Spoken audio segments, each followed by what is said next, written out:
Alright, time to evaluate expressions with parentheses and exponents. Let's try evaluate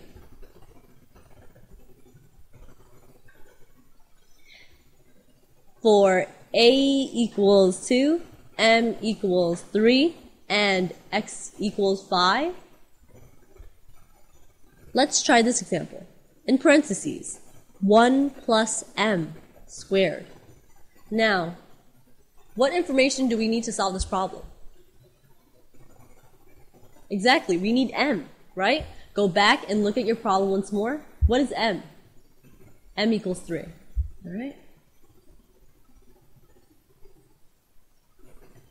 So let's go ahead and substitute wherever we have m, right? Let's go ahead. What I'm going to do is just copy over the expression once more. And wherever I see m, right, I'm just going to replace it with the number 3. So notice what I did. I copied over everything in the expression, right? And I just replaced the m with 3. Now, using PEMDAS, what comes first? Parentheses. And then exponents, right? So I'm not going to square anything yet. I'm going to add what's inside my parentheses first and then use to the second power exponent. Okay, so let's try that. Okay. Now, let's see. 1 plus 3, what's that going to be? 4, that's right. Carry over the exponent, because the exponent does not disappear. It doesn't hurt to carry over the parentheses as well. It's the same thing. 4 squared is the same thing as, in parentheses, 4 squared. And what does 4 squared mean? I'm going to see 4 times itself. So I should see 2 4s with a multiplication sign in between. Anytime you have exponents, you're multiplying. Now, 4 times 4, that's 16. Correct. Okay. Let's try one more. How about 5 plus a squared minus 8? What information do you need to solve this problem? Which is your unknown? It's a.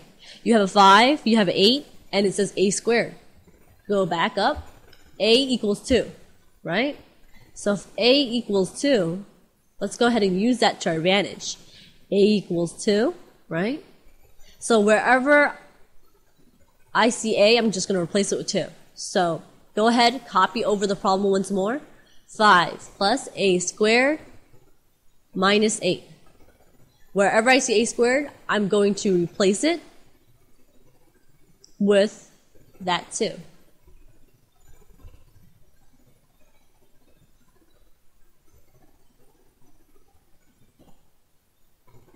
Okay, now, go ahead and apply your rules, right? PEMDAS, right? From left to right. Now, which one are we going to do first? There are no parentheses here, but there are exponents, so let's do exponents. 2 squared is 2 times 2. Bring down everything else. 5, the plus sign, the subtracting 8. After that, it says to do multiplication or division first. Next. So go ahead and do multiplication. That's 4. After that, it says to do addition and subtraction. Because we're going left to right, we're going to do the 5. We're going to add the 5 and then subtract the 8 afterwards. So let's add the 5, right, and subtract the 8. So we're going to do the adding first and then the subtracting second. Why? Because, remember, you're going left to right, okay? So 5 plus 4, that's 9. And then subtract the 8. What is that? 1. Correct. Let's try one more example, and then we'll move on. Okay. Evaluate x squared plus 1 divided by 13. Right? So now, looking at this, what is our unknown? Which is our variable? X, right? Go ahead, go to the top page. Let's look for x. X equals 5. Good. Let's go ahead and use that. So x equals 5, huh? recopy the entire problem over, right?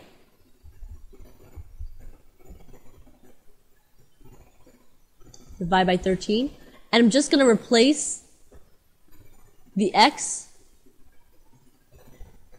right, with 5. See, that's all that evaluating expressions is all about. You're just substituting your variables, those letters, for numbers. Okay? So, using laws of PEMDAS. Right? Which one comes first? Parentheses, correct. So what I'm going to go ahead and do the parentheses first. 5 squared plus 1. Now, I have a choice between evaluating the exponent here or adding. Which one do you think I'm going to choose? Let's see, which one comes first? Exponents or adding? Exponents, you're correct. So let's do exponents first and then addition second. Exponents, what would that be? That'll be 5 times 5, right? And then plus 1.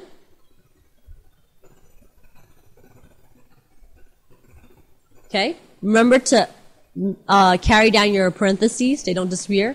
Carry down the division sign, carry down the 13. What is 5 times 5? Because we're doing exponents first, do the multiplication. Multiplication of 5 times 5, 25. Go ahead and now do the adding, right? Add that 1. So notice how I'm solving a little bit at a time, but bringing down the rest of the problem as I go along. The rest of the problem does not disappear. 25 plus 1, what would that be? 26. Replace the parentheses. Bring down the division sign. Bring down the 13. Now what is 26 divided by 13? Right, goes in 2 times, it's 2. Correct. Now we're all done.